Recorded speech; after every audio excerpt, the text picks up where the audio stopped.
Thank you. You know, it is so good to see everybody. It is so good to see everybody. It is so good to see everybody. And thank you for coming. Although I feel like this was definitely not me. You know, the minute I mentioned this, everyone in this room immediately said, I'm coming. We're going to talk about Chris, share stories, remember him. I'm going to be there. And so really thank you. This is our event. A little louder. Oh, I'm sorry. Yell. Sing. It's on. Just talk closer to your mouth. I have to hold it closer. I'm so, yeah, I guess I should do that later.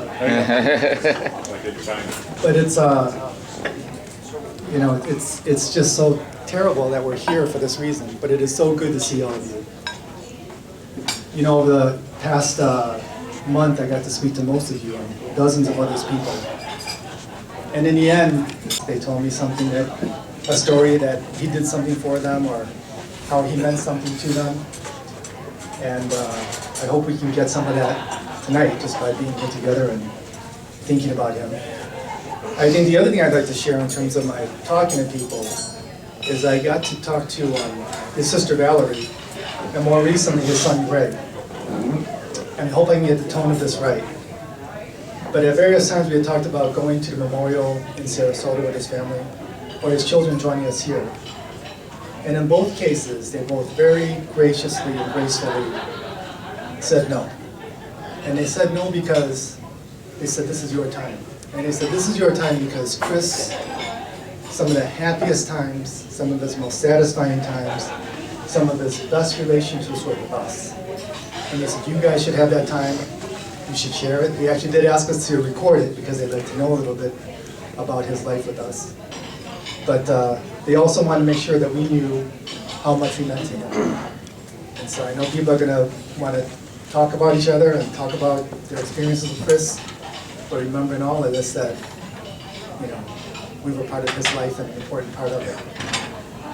So I'm going to pass this around. I think I'm going to start with Mel.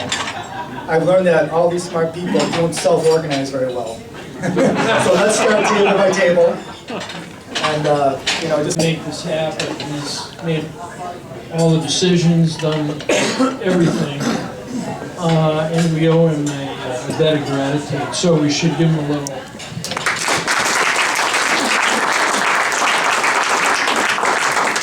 So we're in your debt, Alan, on doing all this. The other thing is, when we talked about, Alan asked me where we thought we should have this. We talked about, you know, one of the clubs in town and all that.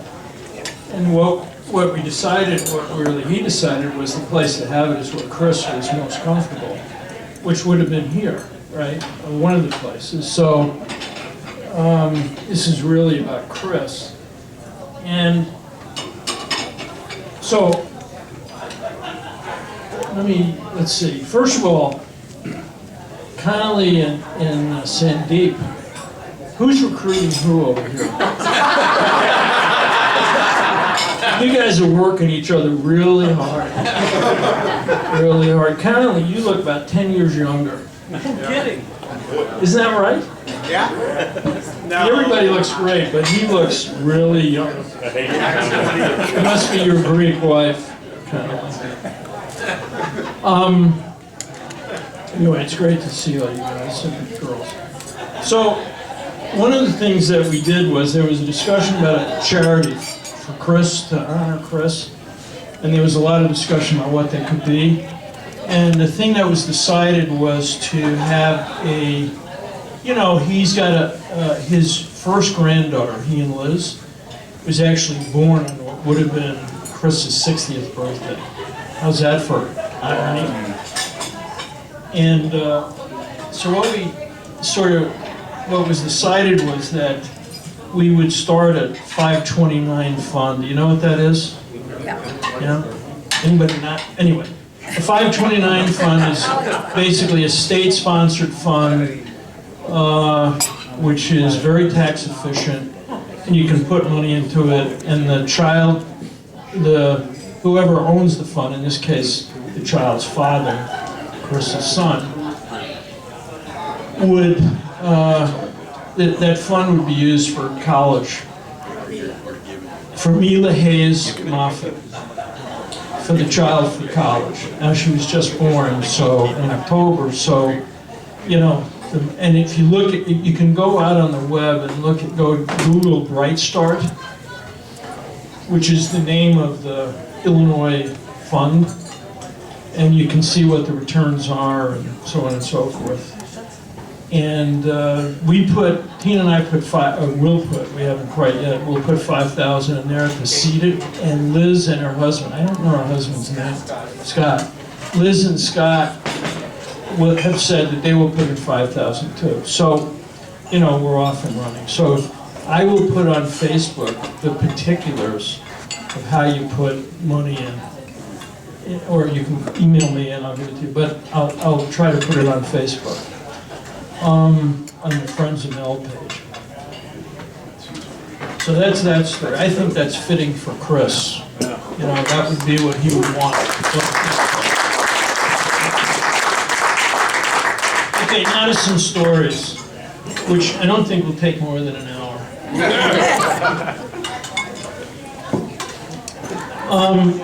I was going to bring the blue book down here, which is the plan. I don't know.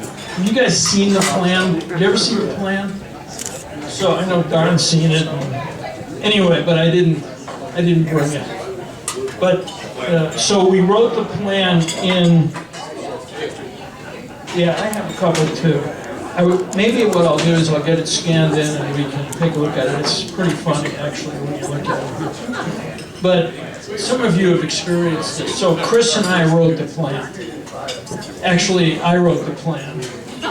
And Chris paced behind me. How many times have you guys experienced that, right? Smoking. Yes, but I was smoking then too. It was 1993 in the fall, I think. And the spreadsheets in the plan were actually done by my sons. Both of them. The early one's done by Seth, the later one's done by Adam. And then Chris's father actually did the copy editing on the plan. But there wasn't a word, a thought, a number that didn't pass through Chris's head. And it was valuable, you know, how insightful he was. And so, you know, I may have done the writing, but he did the pacing and a lot of the thinking. Okay, I mean, the other thing about Chris, which is interesting in regard to Diamond, is that, you know, he attracted the first people into Diamond. Seifertson, and Alan, and many of you sitting in this room.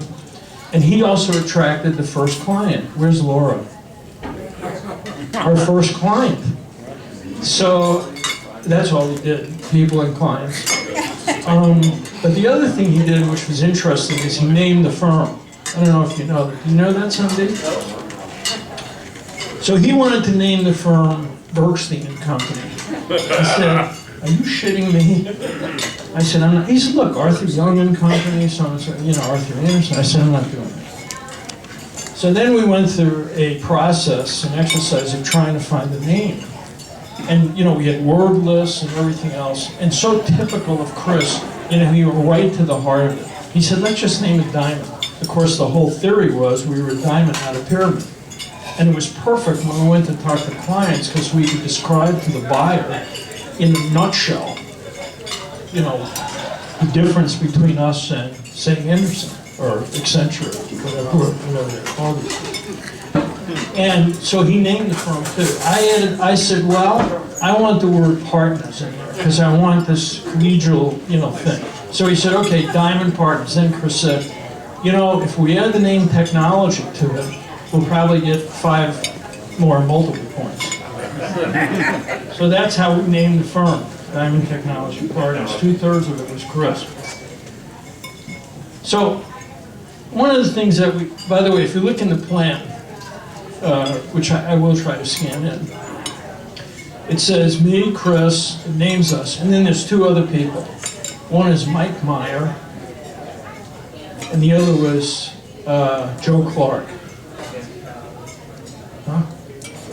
Mike Meyer was Mike Mikolajczyk, but he was uncommitted at the time, so we didn't put his name in there. We put a pseudonym. And Jim Clark was... Told me he was fully committed. Yeah, right. Now I find out. And Joe Clark was Jim Carluccio, for those of you who know him. Terrific guy, great guy. His wife wouldn't let him come because she was so angry that he'd left Anderson and come to TSC that she wasn't going to let him bounce again. And to be honest with you, he gave up. He would have contributed a lot and he gave up a lot, in my view. But you know, life is like that. Now, just a couple of other quick things. So we went on some trips to get the firm financed. We went to Baltimore to see the Galvin family office, you know, the Motorola people, and they had gotten the plan through Bill Strong, and you know, if you guys want to serve, just bring it on out. I've talked over more than this. Okay, have your salads, guys, girls. So, they sent us 3 questions, the family office. Chris and I looked at those questions and we said, oh my God, these guys really understand what we're doing. So we prepared carefully for this meeting. We got into the meeting, we flew to Baltimore, $160 flight, drove to Washington, went through the whole thing, and 45 minutes into an hour meeting, the guy on the other side of the table from the Galvin family office said, what do you guys do anyway? We only had 15 minutes left, and what we realized is that it was a Chauncey Gardner moment. You know, remember Chauncey Gardner? The film, what was the name of the film? Being There. Huh? Being There. It's a story about, anyway, it's a story about the gardener at a huge estate who's left all the money. And they thought his name was Chauncey Gardner. It was really Chauncey the Gardener. And Chauncey had a way of making simple statements that everybody thought were very profound. It was a comedy with Peter Sellers. And that's what we saw. What we read, you know, profound stuff anyway. That was very disappointing. Then we went to, another one, we went to New York and we met with Trident. And we thought they were going to fund us. But if you read the plan, there's a little bit in there that talks about outsourcing. And they had a guy from IBM who was an operating partner who said outsourcing would never happen. Oh, really? That was the end of that. They chose not to fund us. So Chris and I went down to the bar and got totally smashed. Because we thought that was a deal. And then as a last resort, we wound up at Safeguard. And well, but that's how you get funded. I mean, you always get funded. Wait a minute. You always get funded. It's like finding your keys. You always find your keys in the last place you look, right? So, you know, so we went to Safeguard. We met with Don and Pete at a restaurant. They gave us a term sheet. Chris and I looked at each other. By this time, you know, we didn't need to say anything. We just needed to look at each other. And we said, we're not doing that. So he said, thank you very much, and we left.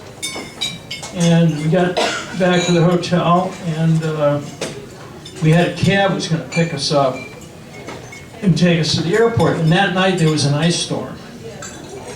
And we had no way, well, the cab called us at 4 o'clock in the morning. He said, look, if we're going to go to the airport, you got to leave now. We got to, you know, it was one of those things. We wound up at, it was a huge ice storm. We couldn't get to the airport. We stopped at the Melrose Diner.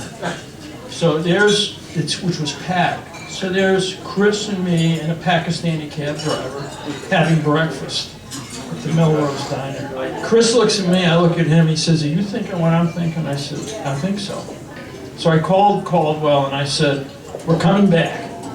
So he said, okay, come on back. And we came back and we cut a deal. Now, that was around Thanksgiving.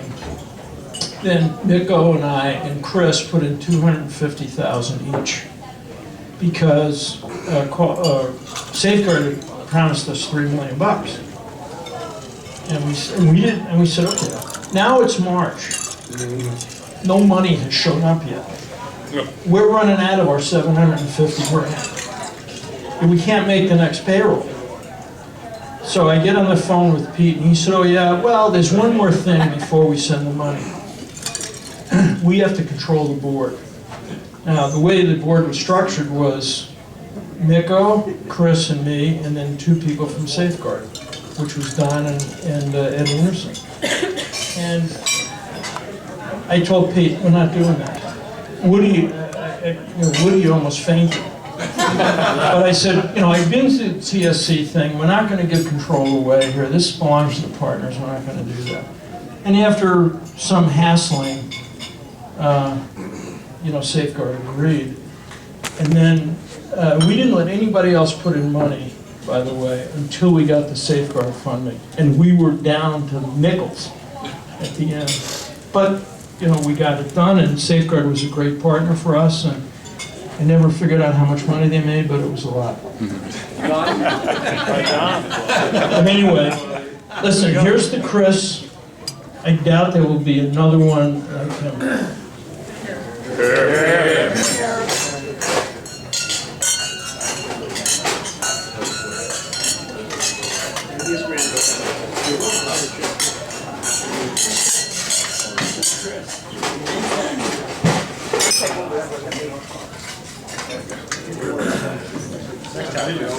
Where we had 40 minutes, he took 35, and I got left with 5. And I remember one time at the Trust Company of the West, the portfolio manager, a very, very mature woman, was there, and I said, and she looked at me, and I was about to get up, I says, I'm kind of out of time. She says, I know, he's used your time and mine for questions. But Chris was a very, very unique person. I had the benefit and the pleasure of working with him on 3 situations, 4 actually. The later stages of TSC when I came in, and just about the time when Mel was exited out, and then Diamond was formed. Then I was with him for all the years of Diamond. Then of course I was with him at Rubicon, the early stages as an investor, and then later on I came back to the board and served with him for a number of years. Then I also helped him get a position at a company called Liquid Hub in Philadelphia for about 4 or 5 months, and he left that to go on Sages. And I may have intimated this in one of the email exchanges, the threads that was going on, is that Chris did something that very few people do. A lot of people go through their career hoping to take one company public, hoping to do something and start a company, make it something, and take it public. Chris did it 3 times.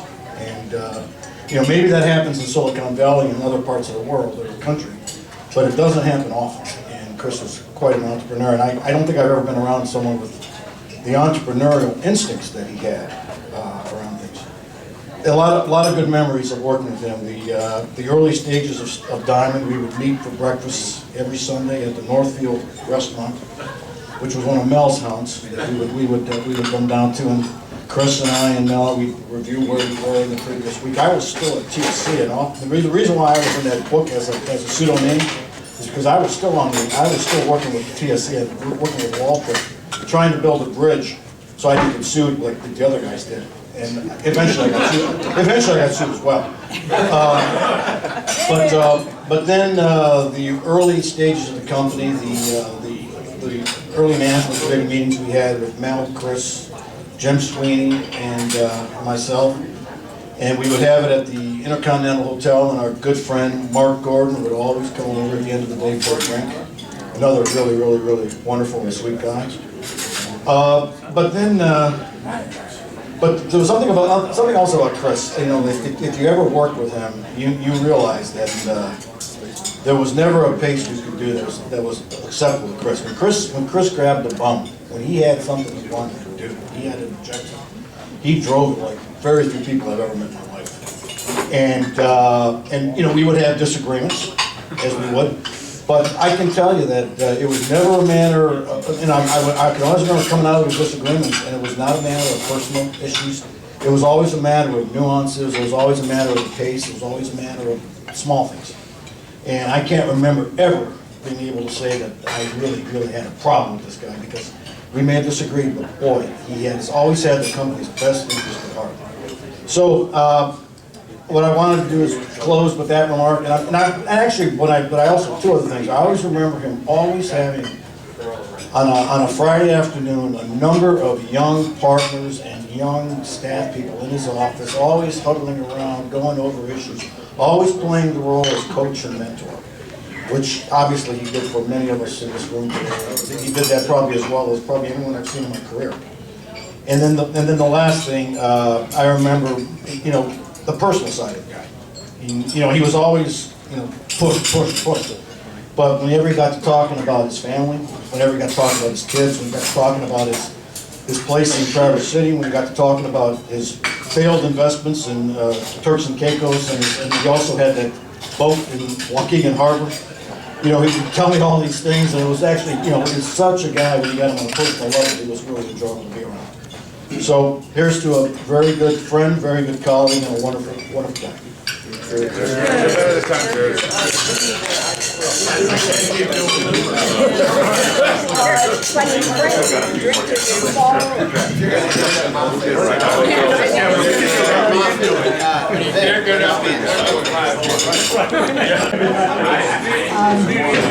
I just wanted to say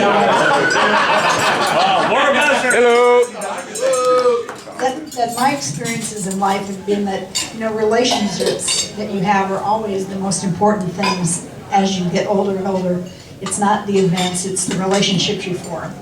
And Chris and I have had incredible relationships over a period of almost 30 years. And I just wanted to share a little bit of those relationships and how they changed over time. First of all, I was the pursued client for years. And I was the CIO at Ralston Purina, and Chris was a very young partner at TSC at the time. And I was a slightly older CIO, but fairly inexperienced myself. And he came in, and what a hard sell kind of guy he was. I've never met anybody who pushed so hard, sold so hard, had so many visions of what could happen, how many people I needed to hire, how we could change the world. And the most interesting thing was, at the end of every month, he would come in and beg that somehow we would pay the bill ahead of every other bill that was due by the corporation. He never did understand that all bills were submitted and they had to go through a process. Somehow he thought, somehow I could figure out how to get them paid first. Secondly, I became not only his client at Ralston Purina, but his client at Diamond, which I found out later that I was the first client at Diamond. Had I actually known I was the first Diamond client, I might not have been quite so excited about the relationship. But it worked out very well for both Diamond and for Excel, which is a division of Cargill. We were able, with the project that we worked on, to save the company almost $10 million a year based on an application we developed to improve the way that we cut up meat and cut up cows and sold the product. And, I got to be very close friends with not only Chris at that point, but Mike Palmer, if those of you guys who remember him, Nadia, Alan, Greg, and a number of other people that were on that project. And then our relationship took a really funny turn. He took me out to dinner one night, which usually was trying to sell more work, but this time he took me out to dinner and he was trying to convince me that I should not be a CIO, that I should be a consultant. And that I should be a consultant at Diamond, this new company. Well, it took some discussion, and he brought in Woody as kind of backup.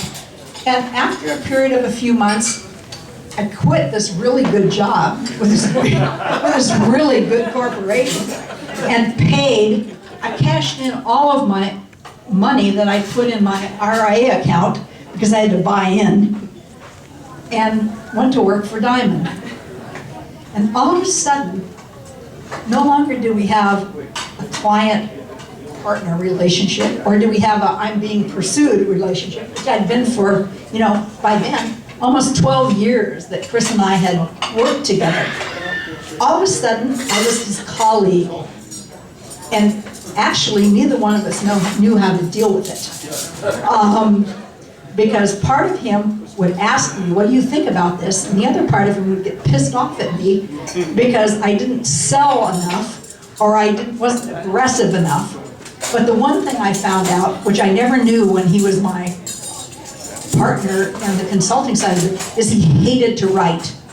I don't know if any of the rest of you knew that. He never wrote anything. I had to write every project report, every deck, anything that ever happened. That guy, he had all kinds of ideas, but he never wrote a thing on a piece of paper. And I could not figure out how he got through his entire life without doing that. The other thing is he decided that because I was the first female partner, that somehow he was going to parade me around, not only because I was a female, but because I had been the only consultant in the business at that point who had actually had a real job in their life.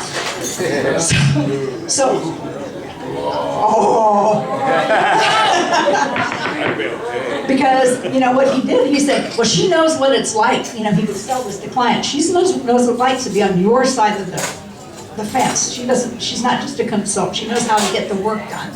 I found that both interesting and offensive, personally. But we got through all of that. And during those years, not so much during the years when I was the client, but the years when I was his colleague, we actually spent a lot of time together. As all of you know, I mean, you either learn to love or hate the people on your project team. Because you spend breakfast together, you spend dinners together, you're on the road together all the time. And one of the things I learned about Chris is that he's an incredible human being. He's a very kind and generous person. He was also an incredibly vulnerable and nervous and insecure guy. So for all of his gruff exterior, there was this soft, wonderful human being underneath that most people never, ever got to know. And I would just like to say that of all of the relationships I ever had with him, the one I'm going to miss the most is being his friend. Thank you.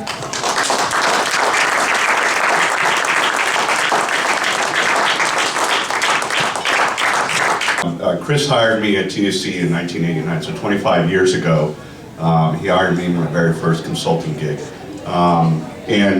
Chris taught me a lot about consulting, and we were at Bear Creek together with Mike and Greg and Mark Stevenson and quite a few others. And as you saw in the pictures up here tonight, we were known to go out and have a few drinks. So one night, we went out and had a few drinks. This was the night before the TSC prom. And we somehow decided it would be a good idea to go get the flag from Bear Creek and bring it to the prom the next day. So we got in the car. We had a fleet of Tauruses that we rented. We were driving and racing each other down the road to the office. Yeah, Greg, and I went to make the turn.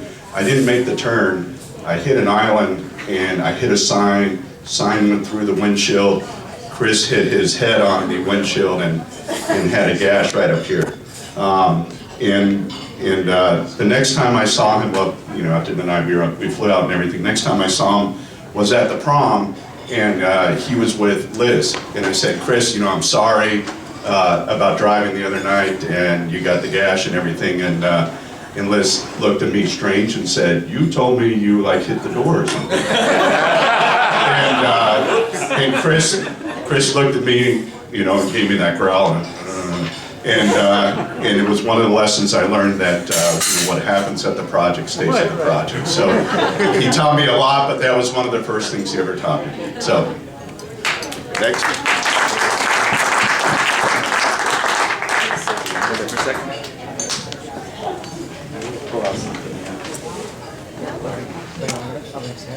Huh? Oh, somebody else ready? Okay. What do you want me to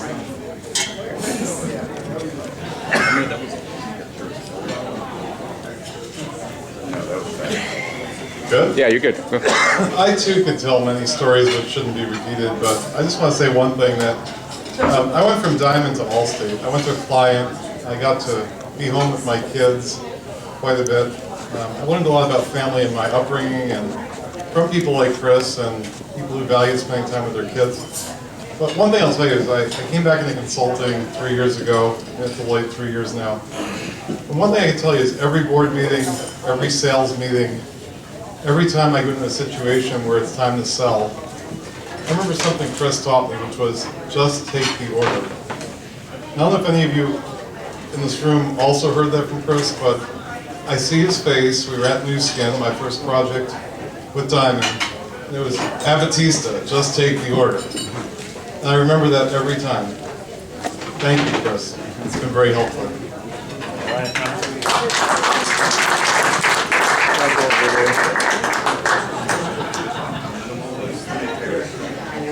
Yeah, I have a lot of Chris stories. And I'm not going to take all the time, but I will show something because this is fun. I dug this out.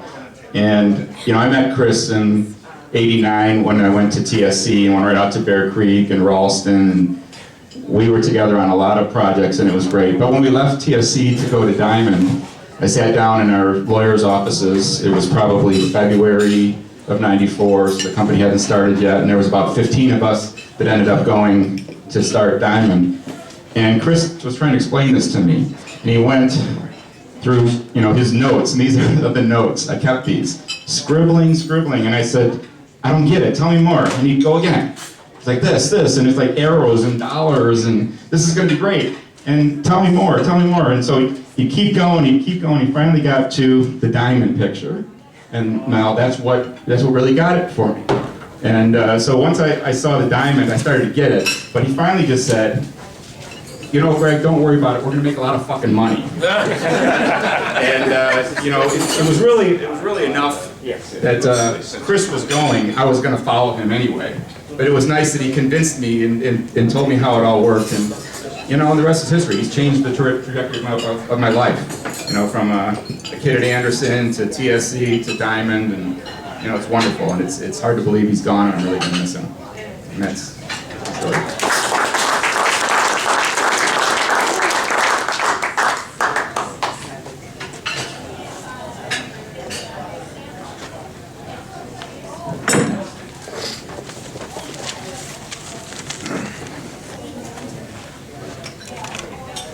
This will be tough for me, but you know, I'll go back. I was one of the, Diamond was my first job out of grad school. And I came to this company, didn't know anything.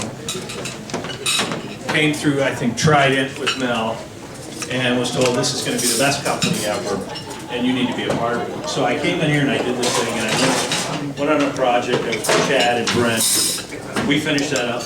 Then I ended up down at Inmar. And my story about Chris really started there because I was with him at Diamond. Then we went and started Rubicon together, and had quite a lot of experiences. But I remember one thing in particular. We were down in Enmar, and I was told to go down and figure out a check processing system with barcode to figure out how to get rid of all these old people downstairs that they were hiring. And so I was with Weekland and Scotty McMillan and a number of other guys, and I'd only heard about Chris at this point. I'd heard them speak, I'd heard the stories. And so I'm down there writing a deck, and I'm working on it for weeks, putting together financial analysis and all the business case behind it. It wasn't really that strong, and I walk into Chris. He's in the room. Enmar at that point in time allows smoking in the offices, in the boardroom, and they're all there, so it's my first interaction with Chris. And I walk in, and I put my heart and soul in this deck. Late nights and everything else, like probably many of us. And Chris gets the deck, and I go through the first page. Let me tell you what we're doing, and let me tell you the purpose, and the objective. What's the business case? Well, hold on, Chris. I need to tell you a little bit more. We got a little bit more.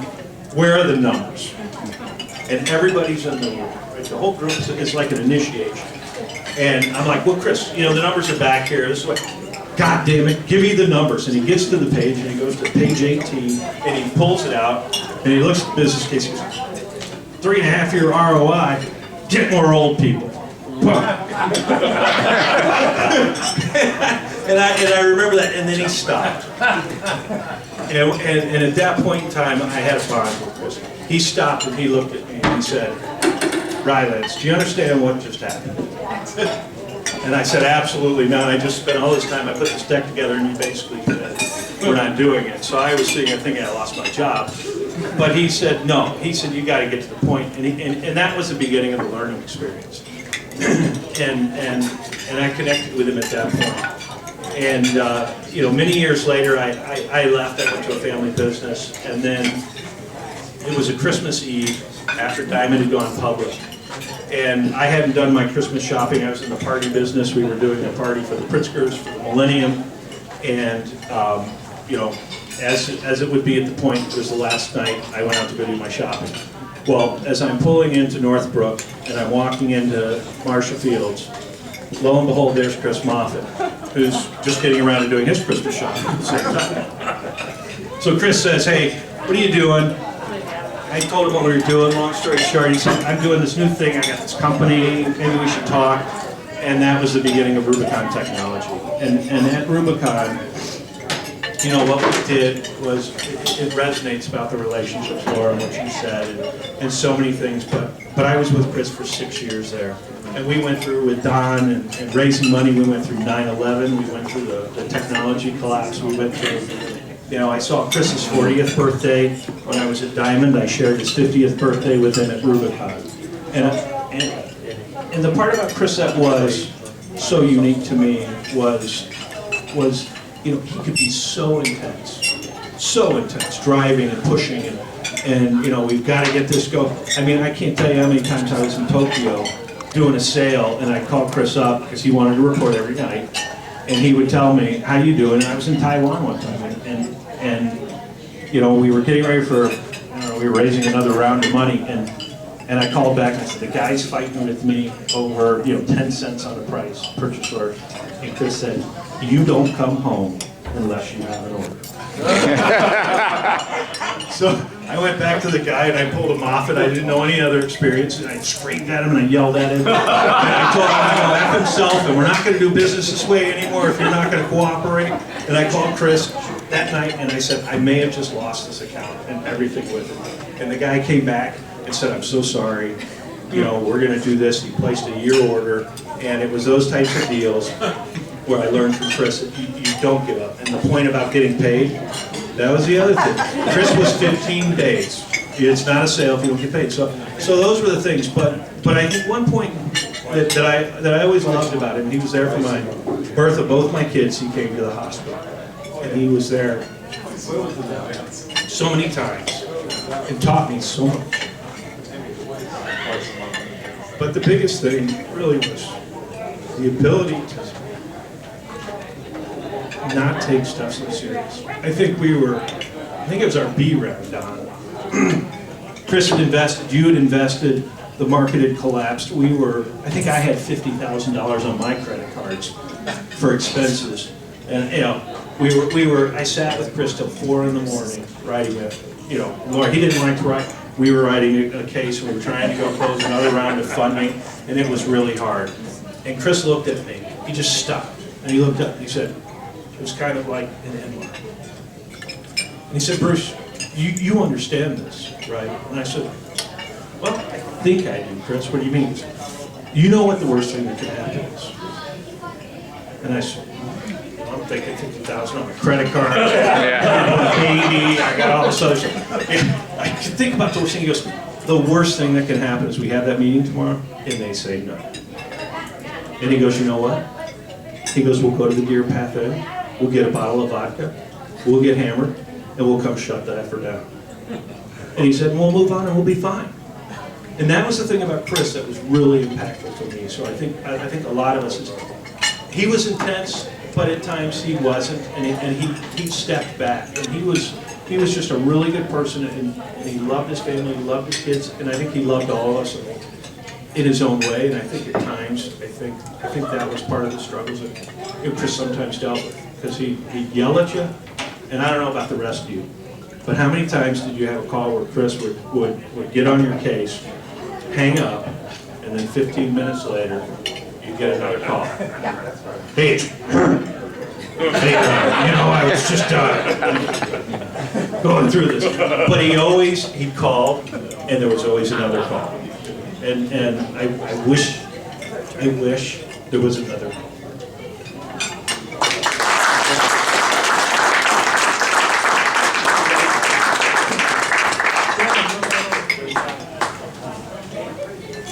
Most of you from the beginning. How's that?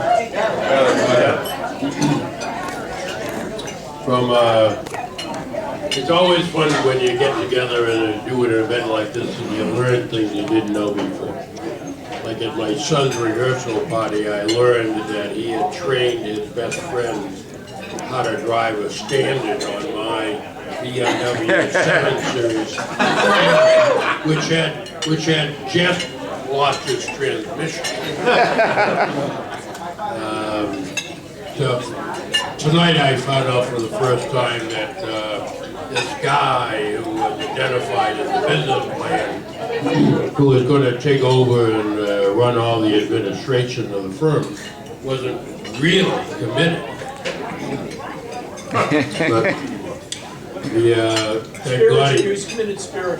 thank God he did join the effort.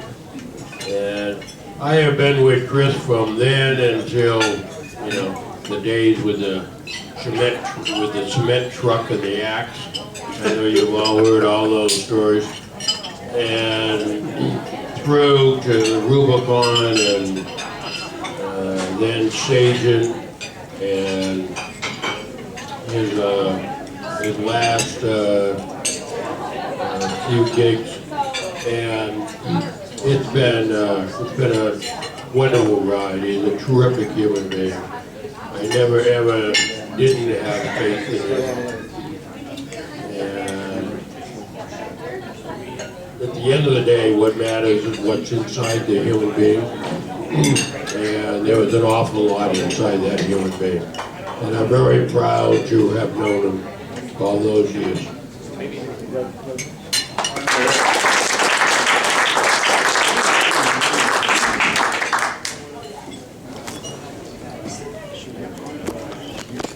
So I did not know Chris well my entire career, like many of the folks here tonight. But I can very much relate to everything that everybody has said so far. So when I interviewed at Diamond, I was at Anderson at the time. I interviewed at Diamond, and my interviewers were Chris Moffitt, Anthony Apatista, Kevin Grieve, and Mike Palmer. And it was a Saturday morning, as we used to interview in the office. I had been to a Jimmy Buffett concert the night before, which is a different story. Probably not on the best of my game. But in any case, everybody was in suits and ties that morning, with the exception of Chris. And Chris walked in to the office, and I was a Sharon Baker recruit, so I had been prepped, so to speak. And Chris walked into the office with shorts, a polo shirt with the collar up, and a lit cigarette. And he sat down at the desk across from me, and he said, "So, why the fuck do you want to work here?" That was my interview question. And it took me by surprise for sure, but we actually ended up having a terrific discussion about what was this new company Diamond, and what was the business model, and why did it make sense, and he was incredibly passionate, convincing, and all the things that you know and love about Chris. And at the same time, he also scared the shit out of me. And I did not have a chance to work with Chris again until I was a partner and Chris came back to the firm. And we were paired up to work on putting together a business plan for how we would expand the public sector practice. And it was at that time when, so the first experience was the gruff side. The second experience was the incredible insightfulness that he had. Serial entrepreneur, saw an opportunity, and he would figure out a way to go after it.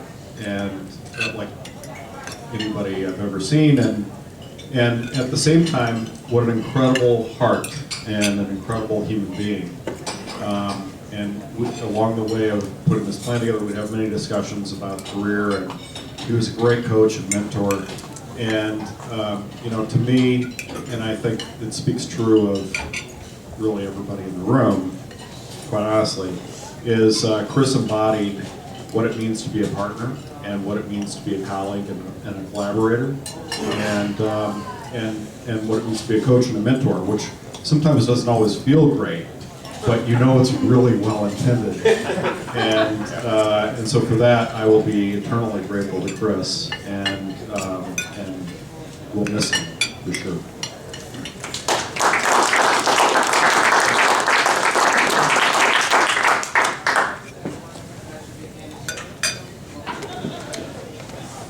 It feels like we might need a break from stories, but I know that once we start drinking again, it's going to be hard.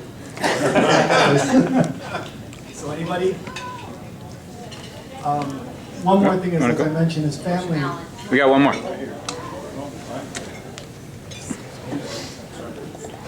Alright, me and microphones don't do well. Yeah. Look, everyone at every table, by the way, just put their head down. They're like, please do not. I was the youngest person at Diamond for 2.5 years. And, you know, I remember when I was 7, or, I remember, I think maybe I was 20 or 19 or 20, and I was at my parents' place in Genesee. Mel and Tina were over. I was told, stay downstairs, don't bother the grown-ups. I was like, that's fine. I had a lot of hacking to do. That was fine with me. But I remember you guys leaving, and I came upstairs, and you know, it's winter in Colorado, and my mom's like, Diamond, what a stupid name to name a company. And once I got hired, I would tell Chris this every time, because at 21, Diamond actually didn't know what the hell to do with me. And so the first few weeks of my career were Woody telling me to go get his laundry, Chris, Woody, and Palmer asking me to be their chauffeur, because apparently, and I remember talking to my mom, I'm like, hey Mom, I have to drive this guy, Chris, to dinner at 4:30 every day, so we can sit there and drink martinis, which by the way, I've never drank in my life. It was a very, I grew up a lot. I guess I grew chest hair. But I will say this, so, you know, being a young person and having no perspective on life, Chris was someone that every stage of my career I've taken something from. And no matter how hard he was on the outside, anytime you just needed a minute, he'd always call you up and say everything's going to be all right.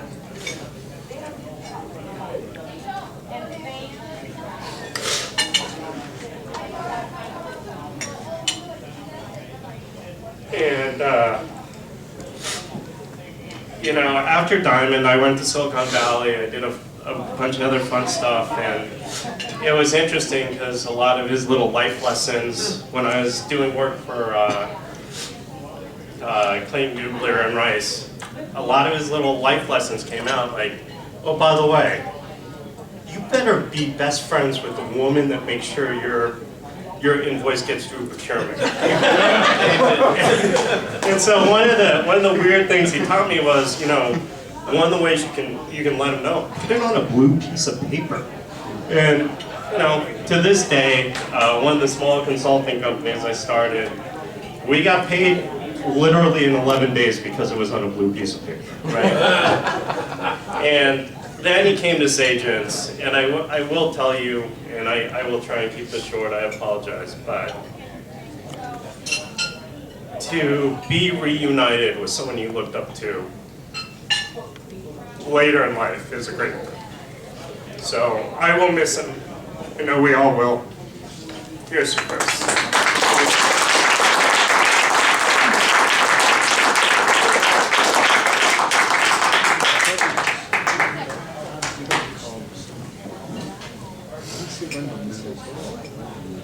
So, as I mentioned before, Chris's family, meaning his children, his siblings, they're very interested in understanding, at least knowing a little bit about this part of Chris's life. And so people have sent stories. I've got a beginning stack, so if you want to send me a story, a best Chris story, I'm going to send it on. So I'll be sharing that, so please send on pictures, send on your best stories, and I'll share with the group and of course share with his family. And this isn't the end of the stories, but I do have to tell one thing that I just can't get out of my mind. And unfortunately, you probably need to drink a lot more, but I'm going to try to tell the joke, which most of you have never seen. I'm going to try to do an impression. But when we were at Boston, as you may have heard before, he was famous for coming and get you at your desk and taking you for a walk. And this was back in the day, as my daughter says. And back in the day, I was working half-time in Medford, half-time in St. Louis, this route, and half-time in Purchase. And the DBA there, this guy, Jerry Walker, just said, "This isn't right now. Wait till that Moffitt guy comes." So Moffitt came and he said, "Let's go for a walk." And Jerry came out. He thought he was going to sort of poke Chris in the eye, and he told me this joke. And he said, "Chris, there's this consultant." And he goes to bed one night and he wakes up and he's there staring at St. Peter. And he said, "St. Peter, this can't be right. I'm too young." And St. Peter says, "Well, let me see, let me look this up." And he said, No. You live a long and productive life. You died of old age. You did a lot of things. This is right. He said, "No, I'm not that old." So he said, well, let me look into this. So he did what you do in heaven, which is you go find a DBA. There's lots of DBAs in heaven. And he runs a couple queries. He checks the metadata. And he explains it to St. Peter. He comes back to St. Peter and said, "Oh, this is what happened." And St. Peter goes to the consultant and said, "You did live a long and productive life. It was billable hours."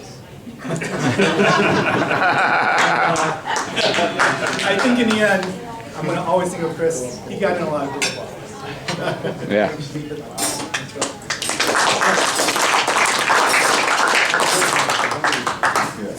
I thought I'd close with actually a really great stereotypical story about Chris. Will you record this? No, I hate microphones. So Give the microphone. I'll just talk loud. Okay. Give the mic. Well, you can't hear me? All right. Hopefully this is picking it up. So I hope so. personally have always had a great relationship with Chris.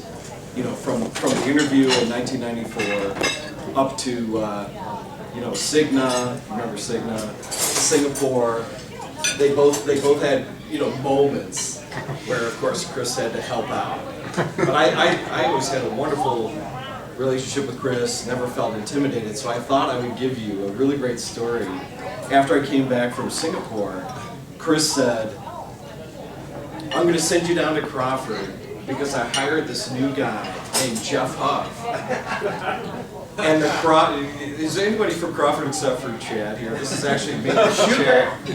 Shooter?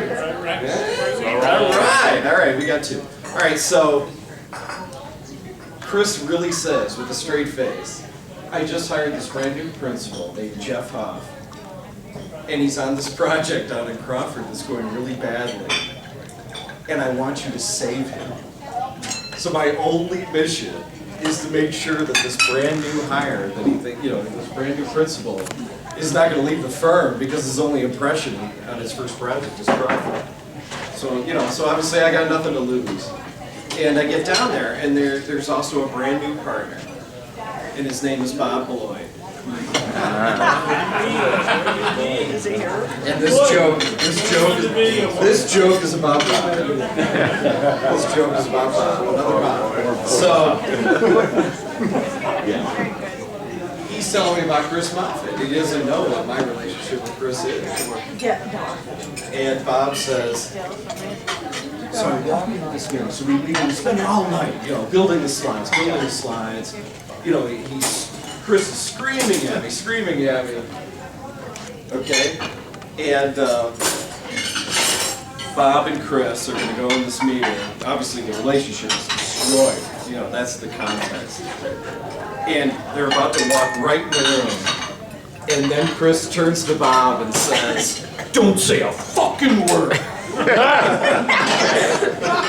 And like Bob has spent all night, right? He spent all night rehearsing his thing.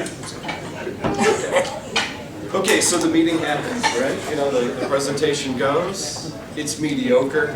In other words, it didn't save anything, but it didn't make anything worse. And so the two of them leave the room, and what's the first line from Chris? "You didn't fucking say anything!"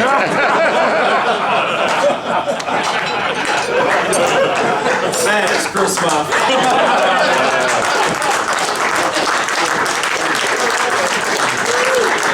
That's a great story. All right, nobody's going to take it. That's great. You both called me.